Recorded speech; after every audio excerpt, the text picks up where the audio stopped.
have the still wet results of my natural dyeing with black walnut. This is the color 91 I over dyed. It was originally a bright yellow, kind of like an egg yolk yellow. This was a pure white, and this was a very light blue. So I'm very, very happy with these colors that I now have in my stash. I can't wait for them to dry and for you to see the actual end results. Hello everyone, how are you today?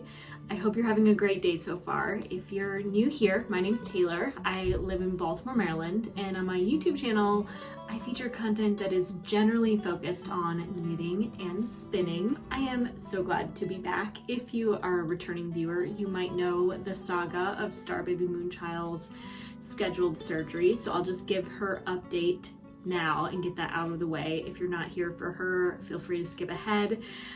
But she had her dental and a lump removal in her throat surgery scheduled last week, and while she was under anesthesia, they took out a molar, so she's feeling much better regarding that. But they did decide, after giving her a terrible haircut, that she is better off not having that lump removed because it is too risky of a procedure.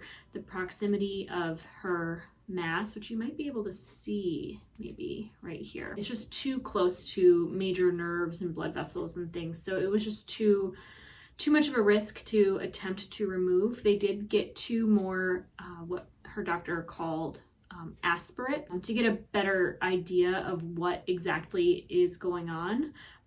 It has grown significantly since her initial visit when it was found, so I don't know if that's a good thing or not. We're still waiting on the results of her biopsy.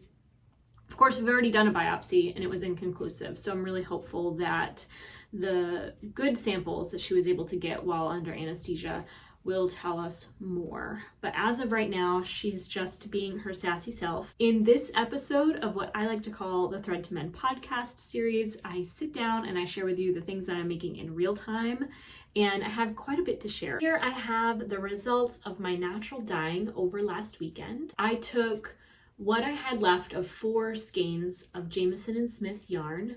There was the 91 bright yellow. This is one I purchased long ago from a different dye lot of 2 others I had on hand. I actually might over dye those as well because I love this color so much.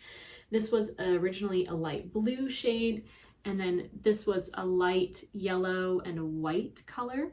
So I just have these gorgeous natural tones that remind me of like mushrooms and natural things. I'm really, really excited to have these in my stash to continue my colorwork knitting journey. I basically collected a few black walnuts on a walk in our local park off the ground, put them in a bucket, left them outside, rainwater collected in it. I let them continue to just pretty much dissolve and ferment, and then I was left with a huge supply of black walnut dye.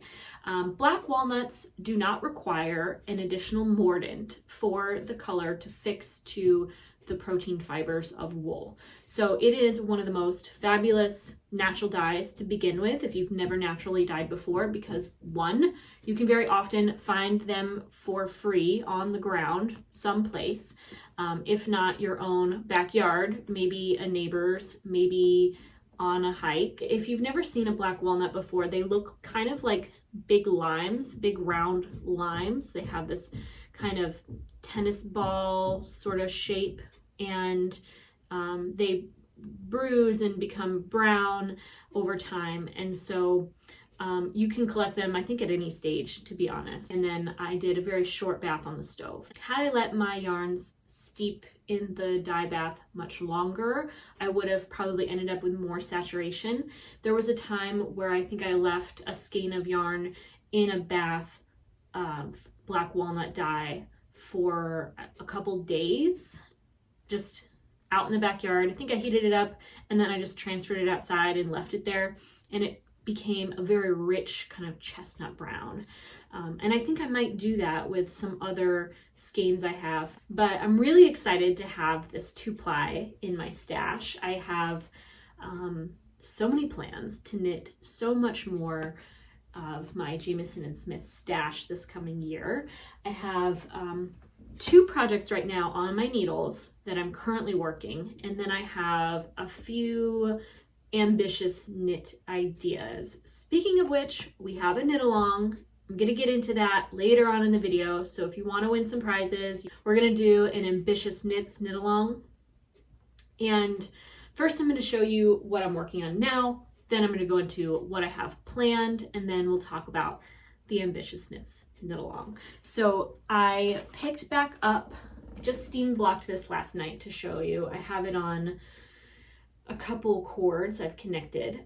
Every time I buy one of these huge 60-inch long interchangeable cords, I break the metal tip off of them. I have 2 right now and they're both broken, but they're still useful. So I have it on this cord stretched out to share. This is the Slipstravaganza Shawl by Stephen West. I am knitting this, if you don't already know, with a Barocco yarn. It is a blend of, I don't think it's superwash, but it's a blend of merino, yak, and silk. So it's very drapey. That's the main color that you see throughout, the dark charcoal color. And then I'm knitting with a lot of my hand spun. Everything from here down is my hand spun. And there's just one contrast color that is not, and that's the pinkish shade you see in the start and through here. So this is a nylon superwash merino 4-ply kind of sock yarn that I'm holding double with silk mohair, so it's nice and fuzzy to match the cashmere silk and wool blend hand spun yarn that I'm currently working with on this section. I blended a bunch of fibers on my drum carder and spun a very kind of, what do you call it? When it's kind of lumpy bumpy, thick and thin. I spun a thick and thin yarn. I actually have a whole skein of it right here to show you. So I spun this yarn. Obviously it is thick and thin, but it is crazy soft. It has some parts that are so thin, I wonder if you can see this, that it just like one of the 2 singles is a tight coil. So it's a very, very imperfect yarn. And I think the application of this project is a great one for hand spun that's just not uniform. So it's perfect for a nice big project like this where you're kind of picking up and using one color or another. I have this hand spun yarn here in this row, if you can't tell, and all these other colors, this one, all these colors are my hand spun. Really, really enjoying this project, and I have just 2 more sections to knit before it's finished. I think that I'm going to, I obviously haven't even finished it yet, so I can't really tell you how I intend to wear it, except that I really like shawls worn this way underneath jackets. But then when I'm not wearing a jacket, I really like to kind of fold it over just a little bit and then wear it over my shoulders like that, you know. So this is just, I mean, it's so big. It's hard to, oh, I'm like choking myself. This project is so big. It's kind of a pain to carry around at this point. I used to work on this on my lunch breaks. I no longer take it outside of the house just because of how big it is. I'm almost done.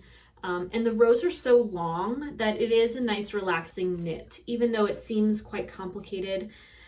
These shawls are worked one step at a time. The most difficult element, I think, to this project so far has just been remembering not to work into the slip stitches, which is just the nature of slip stitches in general, not at all specific to the pattern. And there was a time or two where I accidentally did, and then I just duplicate stitched the area closed. I think I mentioned that in a previous video, and it's almost impossible to even find where I corrected that mistake. Even on the back side, it looks quite uniform. So I'm very pleased with this. I do intend to continue working this project at night in bed before I sleep. And it's just different than what oh my God, I'm dropping all my stitches. Holy.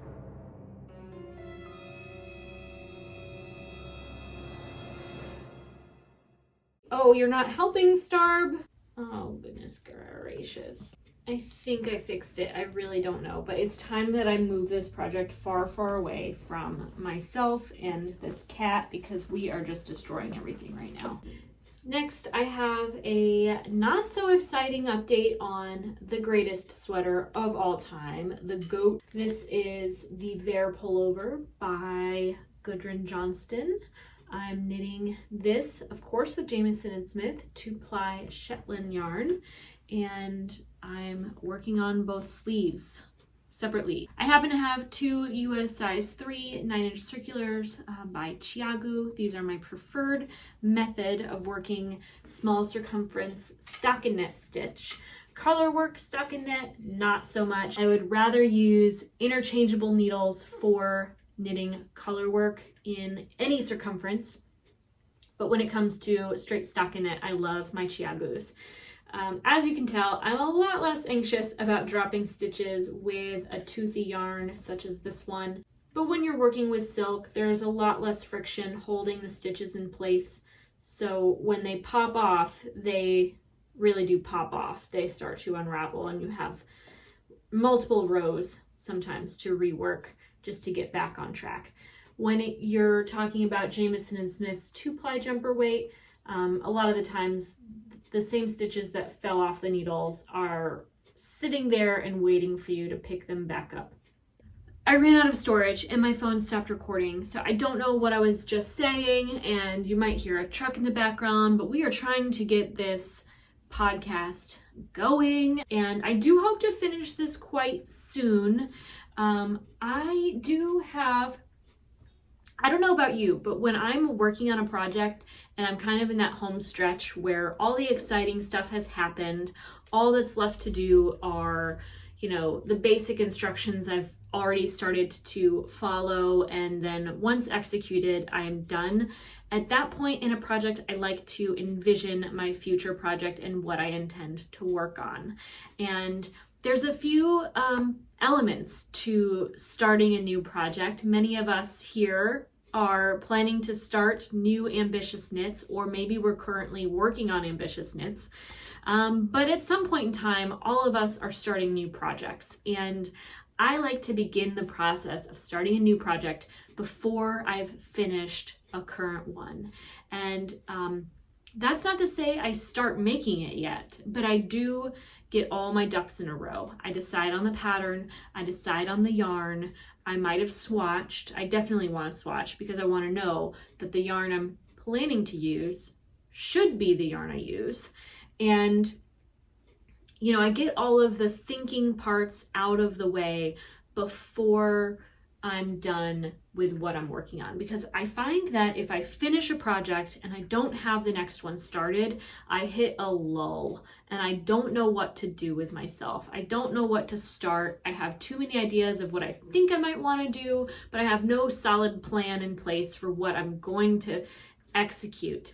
And if you're anything like me, I need my hands to be busy. That's part of why I am such a prolific knitter, though I have slowed down in recent years. I'm not making nearly as many finished projects annually as I once did, but I am making projects that I intend to wear for a lifetime, and that fit me particularly well. I'm just trying to take my time figuring out what really works for me in particular.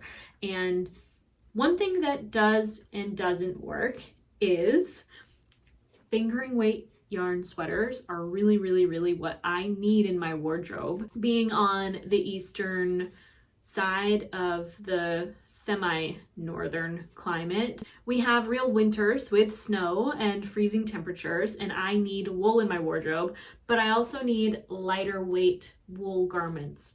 We don't live in a climate where, it's all that cold. I mean, it's barely freezing here in Maryland throughout the winter. At the lowest this season, I think it's gotten to like 19 degrees. So it's a pretty mild winter. So I need wool, but I don't need heavy wool. And as much as I love to knit Let Low Be sweaters, I have about 2 and I have 3. I have 2 cardigans and a pullover. I never even wear the pullover unless I'm doing garden work. So, you know, although I love a specialized piece, what I really want to build into my wardrobe are more lighter weight wool sweaters that I can wear more days of the year than not.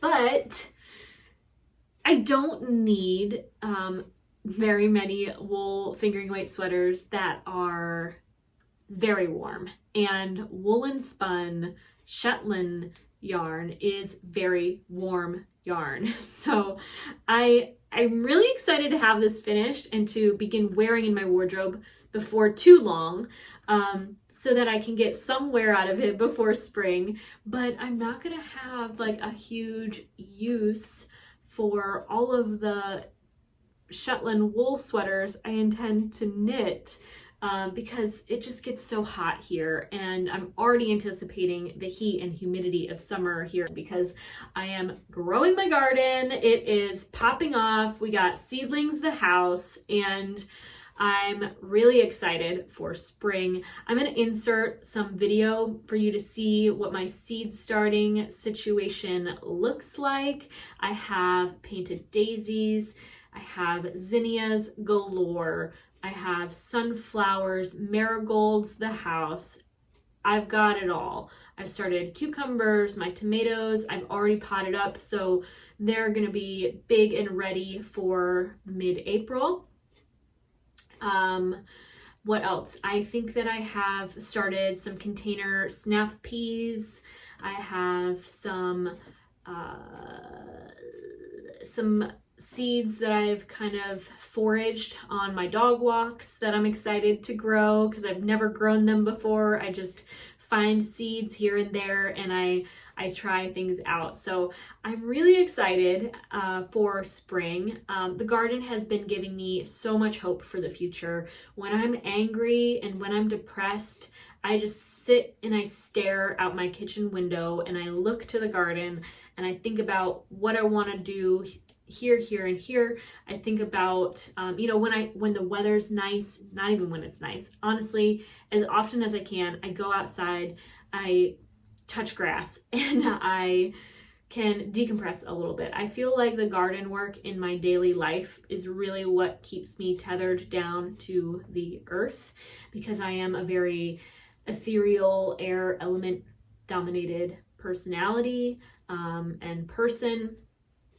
Staying anchored in the soil and continuing my practices of composting and gathering leaves for leaf mulch. Those are practices that really keep me happy and healthy and feeling good. I have projects planned.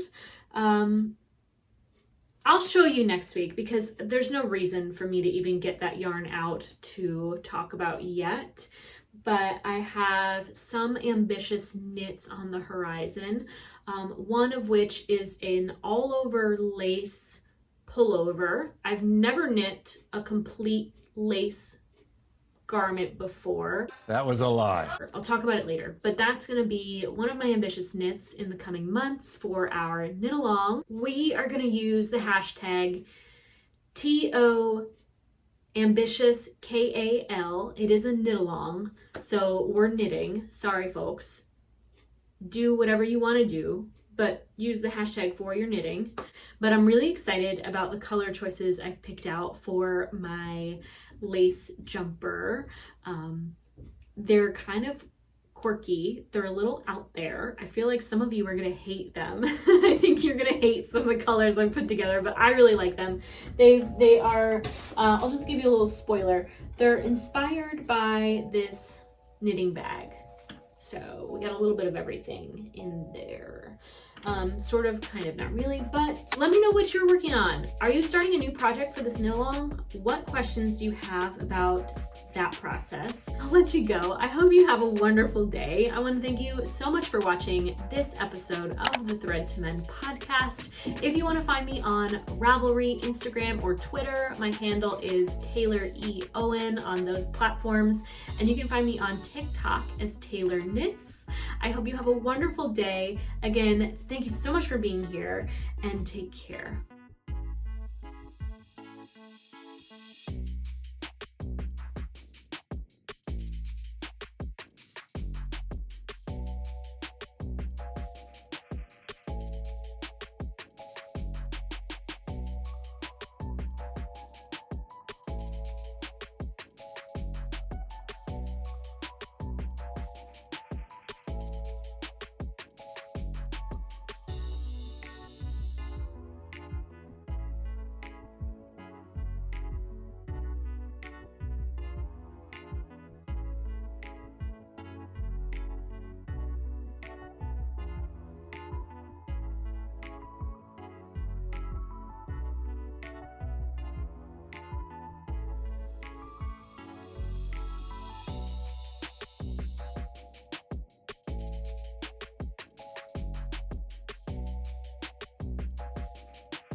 Vladimir Putin. No, none of them. Fire everybody. How dare you? How dare you? Clap if you've ever wanted to kill somebody.